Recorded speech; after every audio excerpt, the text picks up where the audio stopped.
कहानी की शुरुआत में हमें दिखाते हैं फिनलैंड का नक्शा। इसी के साथ हमें दिखाते हैं कि 1944 में अब वर्ल्ड वॉर टू समाप्त हो रहा है और सैनिक अपने अपने घर जा रहे हैं। इसी के साथ नाज़ी सेना को भी आदेश दिया जाता है कि वह भी अपने घर जाएं।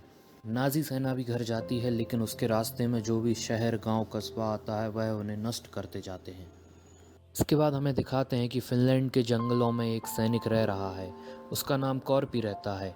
वह फिनलैंड की सेना में काम करता था, लेकिन अब उसने वह जॉब छोड़ दी है और वह शांति से रहना चाहता है उन जंगलों में अपने कुत्ते और घोड़े के साथ। उन जंगलों में रहते रहते उस सैनिक को एक नदी में सोने का टुकड़ा मिलता है, जिससे उसे लगता है कि इस नदी के आसपास जरूर सोने की खदान हो सकती है।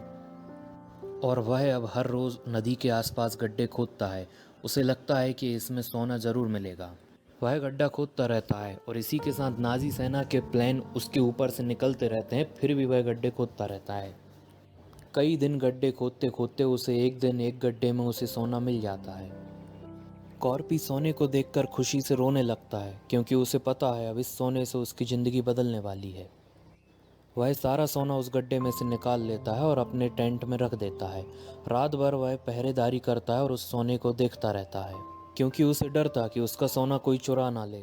अगले दिन कॉर्पी सारा सोना अपने बैग में रखकर अपने घोड़े और कुत्ते के साथ वहां से जाने लगता है। कुछ घंटे चलने के बाद कॉर्पी को नाज़ी सेना के कुछ सैनिक मिलते हैं, जो कि ट्रक और बैटल टैंक के साथ होते हैं। वह उस ट्रक में कई सारी महिलाओं को भी बंदी बनाकर ले जा रहे हैं, जिनके साथ वह गलत कार्य भी करते हैं। कॉर्पी उन सैनिकों के जनरल, जिसका नाम ब्रूनो है, उसको देखकर और बाकी के सैनिकों को अनदेखा कर कर वहाँ से निकल जाता है। इतने में ही एक और सैनिक वहाँ पर आता है, जिसका नाम बोल्फ होता है। वह अपनी गन उठाकर उस पर गन चलाने ही वाला होता है, लेकिन इतने में वह जनरल, जिसका नाम ब्रूनो है, वह उसे रोक लेता है और उसे कहता है कि यह अपनी मौत के मुंह में ही जा रहा है, क्योंकि हमारे कुछ सैनिक पीछे ही हैं, वह इसको मार देंगे। इसके बाद कॉर्पी आगे बढ़ जाता है और कुछ इसके बाद कॉर्पी आगे बढ़ता है। आगे बढ़ते ही उसे कई सारी लाशें मिलती हैं। असल में नाज़ी सेना इस देश को छोड़कर जा रही है और उनके बीच जो भी लोग आते हैं वह उन्हें मारते जाते हैं। पर इन लाशों को देखकर कॉर्पी को कोई भी फ़र्क नहीं पड़ रहा है, क्योंकि वह भी सेना में था और वर्ल्ड वॉर टू में उसने भी कई सारी जानें ली थीं। थोड़ी दूर जाने के बाद कॉर्पी को एक और ट्रक दिखाई देता है, जिसमें 4 नाज़ी सैनिक होते हैं। वो सैनिक कॉर्पी को घोड़े से उतरने को कहते हैं और उसका बैग चेक करते हैं, जिसमें उन्हें खूब सारा सोना मिल जाता है। कॉर्पी समझ जाता है कि यह मेरा सोना रख लेंगे और मुझे मार भी देंगे, इसलिए वह पहले अपने कुत्ते को बोलता है कि यहाँ से चले जाओ। जैसे ही उसका कुत्ता वहाँ से भागता है तो वो 4 सैनिक उस पर गोली चला देते हैं, लेकिन कुत्ता बच जाता है। इतने में ही कॉर्पी अपना चाकू निकालकर एक सैनिक के सिर में घुसा देता है और फिर दूसरे सैनिक भी आ जाते हैं। इसी तरह वह कॉर्पी सारे सैनिक को मार देता है और अपना सोना लेकर वहां से निकल जाता है। गोलियों की आवाज़ सुनकर जो टुकड़ी आगे निकल गई थी, जिसका जनरल ब्रूनो है, वह वापस आता है। वह देखता है कि उसके 4 सैनिक मरे हुए हैं। जब वह उन सैनिकों की तलाशी लेता है तो एक के जेब से एक सोने का टुकड़ा मिलता है। वह समझ जाता है कि जो बूढ़ा आदमी इनके साइड से निकला हुआ था, वह अपने थैले में भरकर सोना ले जा रहा है। अब कुछ दूर चलते ही ब्रूनो को वह सैनिक, जिसका नाम क्रॉपी है, वह मिल जाता है और वह दूर से ही एक तोप का गोला उस पर दाग देते हैं, लेकिन वह बच जाता है। अब कॉर्पी भी अपना घोड़ा तेज चलाने लगता है और भागते भागते वह अब माइन फील्ड पर पहुंच जाता है, जिसे देखकर वह जनरल हंसने लगता है। कुछ ही देर बाद कॉर्पी का घोड़ा माइन पर पैर रख देता है और वहां पर ब्लास्ट होता है, जिस कारण से उस घोड़े की मौत हो जाती है और कॉर्पी भी घायल हो जाता है। अब ब्रूनो वहां आ जाता है और वह कॉर्पी को देख रहा होता है। कॉर्पी, जो कि जिसका सोना बिखर गया है, वह थोड़ा थोड़ा करके अपने बैग में रख रहा है। जैसे ही कॉर्पी अपना सारा सोना उठा लेता है, फिर ब्रूनो उसको मारने के लिए आदेश देता है। वह अपने सैनिकों को भेजता है। जैसे ही सैनिक आगे बढ़ता है तो कॉर्पी एक पत्थर को उठाकर एक माइन पर फेंक देता है और वहाँ पर ब्लास्ट हो जाता है। ब्लास्ट होते ही वहाँ पर धुआं धुआं हो जाता है। उस धुएं की मदद से कॉर्पी छिप जाता है और अपने आगे ढाल कर लेता है। वहाँ पर ब्रूनो को बहुत गुस्सा आता है और वह आदेश देता है कि गोलियाँ चलाएं। सब सैनिक उस पर गोली चलाते हैं, लेकिन सारी गोलियाँ उसके ढाल पर ही लगते हैं और इस तरह से कॉर्पी फिर बच जाता है। अब ब्रूनो अपने 2 सैनिकों को बोलता है कि अब तुम जाइए, तुम उसे मारिए। जैसे ही वो सैनिक आगे बढ़ते हैं तो उनके पैर भी माइन पर आ जाते हैं और फिर वहाँ पर ब्लास्ट हो जाता है, जिससे ब्रूनो को बहुत गुस्सा आता है और उस ब्लास्ट के कारण ही कॉर्पी फिर छिप जाता है। अब ब्रूनो आदेश देता है अपने सैनिकों को कि जिन औरतों को बंदी बनाया है उनमें से 2 औरतों को लाओ, उनको ढाल बनाकर आगे चलेंगे। अगर कोई माइन पर पैर रखता भी है तो वो औरत रखेंगे, जिससे अपने सैनिक बच जाएंगे। अब अब दिखाते हैं कि कॉर्पी वहाँ से जा चुका है और वह सेना भी अब महिलाओं को ढाल बनाकर आगे बढ़ रही है। आगे बढ़ते ही ब्रूनो हेडक्वार्टर रेडियो से कॉल करता है। वो कॉर्पी के बारे में सब जानना चाहता है। तभी हेडक्वार्टर से उन्हें न्यूज़ मिलती है कि आदमी का नाम कॉर्पी है और तुम्हें उसका पीछा करना बंद करना होगा। और हेडक्वार्टर से उन्हें बताते हैं कि तुम खुशकिस्मत हो कि कॉर्पी से मिलने के बाद भी तुम लोग अभी तक जिंदा हो। वो बताते हैं कि कॉर्पी वर्ल्ड वॉर 2 का सबसे खतरनाक कमांडो था और कोई भी उसके साथ दुश्मनी नहीं करना चाहता है। साथ ही ब्रूनो को पता चलता है कि युद्ध के दौरान रशिया ने कॉर्पी के घर वालों को मार डाला था, जिसके बाद कॉर्पी और भी ज़्यादा खतरनाक बन गया और उसने अपने ऑफिसर्स का आदेश लेना भी बंद कर दिया। तब से ही वह रशियन सैनिकों को मार रहा है और करीबन 300 से ज़्यादा सैनिकों को मार चुका है। और आखिरी में वह उनसे कहता है कि सबको यही लगता है कि कॉर्पी अमर है और तुम्हें उनका पीछा नहीं करना चाहिए। पर इस बात से ब्रूनो को जरा भी डर नहीं लग रहा है और वह कॉर्पी के पीछे जा रहा है। दरअसल ब्रूनो को लगता है कि नाजी युद्ध हार चुके हैं और अब उन्हें सज़ा मिलने वाली है और वह सोचता है कि इस सोने की वजह से उसकी सज़ा कम हो जाएगी।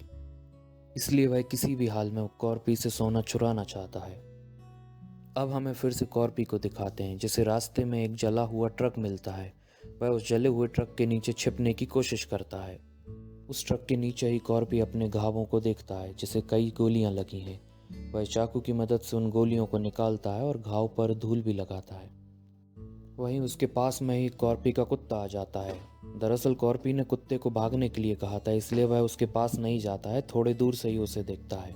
कॉर्पी को कई सारे घाव होने के कारण वह बहुत थक जाता है और उसकी वही उसी ट्रक के नीचे आंख लग जाती है। अभी कुछ ही समय बाद नाजी सेना उसके पास पहुंच जाती है। नाजी सेना की आवाज़ सुनकर कॉर्पी जाग जाता है। वह छुप कर देखता है कि अब नाजी सेना उसको ढूंढने के लिए कुत्ते का भी इस्तेमाल कर रही है। कॉर्पी के बाजू से ही नाजी सेना का एक ट्रक उसके बाजू से जाता है।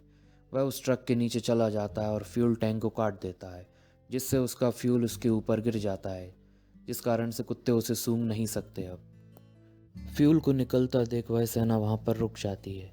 जैसे ही वह ट्रक भी रुकता है तो कॉर्पी उसके नीचे से निकलकर भागने लगता है। जैसे ही वह भागता है कुत्ते की उस पर नज़र पड़ती है और वह बहुत तेज भौंकने लगता है, जिससे उस टुकड़ी को भी पता चल जाता है और वह कॉर्पी पर गोलियां चलाने लगती है। एक गोली कॉर्पी के पैर पर लग जाती है, लेकिन वह फिर भी भागता रहता है।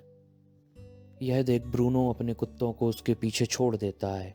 कुत्तों को देख कॉर्पी अपने आप को जला लेता है, क्योंकि उसके ऊपर ऑलरेडी फ्यूल डला हुआ था। वह अपने आप को जलाकर एक झील में गिरा लेता है। इसके बाद सभी सैनिक उस झील में उसके ऊपर गोलियां चलाने लगते हैं। फिर ब्रूनो अपने सैनिकों को रोकता है और उस झील पर ही इंतज़ार करता है कि कभी तो ये बाहर निकलेगा इस झील से। जैसे ही कॉर्पी बाहर निकलता है उस झील से तो फिर से उसके ऊपर गोलियां चलाने लगते हैं, तो वह फिर से झील के नीचे चला जाता है। तभी हमें दिखाते हैं कि उस झील से खून निकल रहा है। ब्रूनो अब समझता है कि वह मर चुका है। तभी अपने 3 सैनिकों को नाव की मदद से उस झील में भेजते हैं सोना लेने के लिए। उन तीनों सैनिकों में से जैसे ही एक सैनिक पानी में कूदता है तो कॉर्पी उसे पकड़ लेता है और उसको मार देता है, जिससे पानी पर बहुत सारा ब्लड ऊपर आ जाता है। ब्रूनो फिर अपने दूसरे सैनिक को बोलता है अब तुम पानी में जाओ।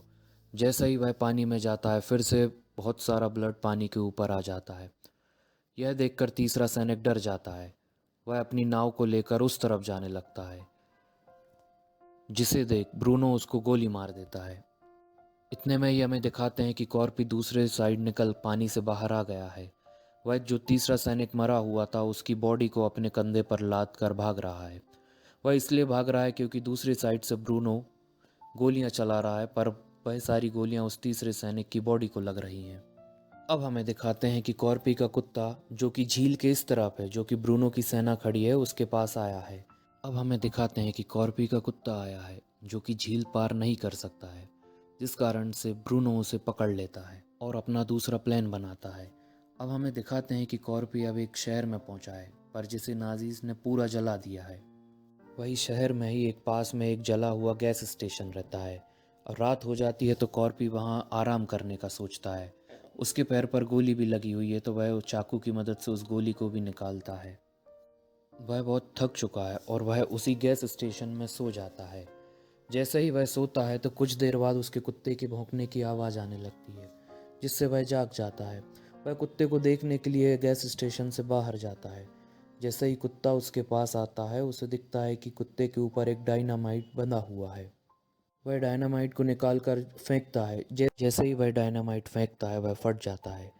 उस फटने की वजह से कॉर्पी भी कई फुट दूर गिरता है, जिससे वह घायल हो जाता है। घायल होने की वजह से वह बेहोश हो जाता है। अब जब उसे होश आता है तो वह देखता है कि ब्रूनो ने उसे बंदी बना लिया है। ब्रूनो उसका सारा सोना चुरा ले जाता है और एक सोने का टुकड़ा उसके पॉकेट में डाल देता है। ब्रूनो और उसकी सेना की मदद से वह कॉर्पी को फांसी पर चढ़ा देते हैं।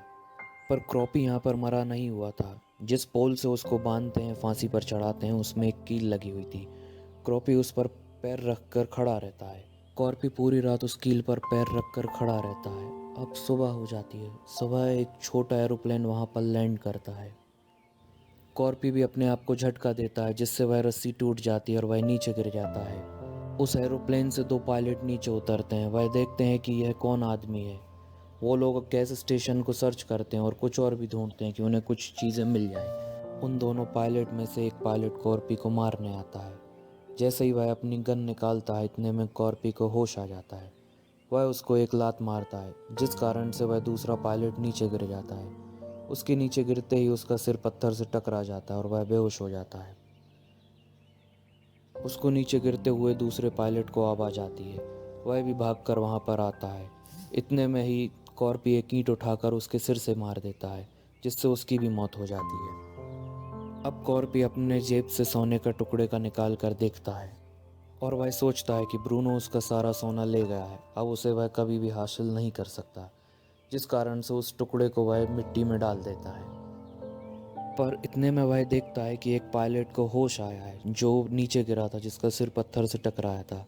वह सोचता है कि इस पायलट और प्लेन की वजह से वह ब्रूनो के पास जा सकता है, उससे सोना छीन सकता है।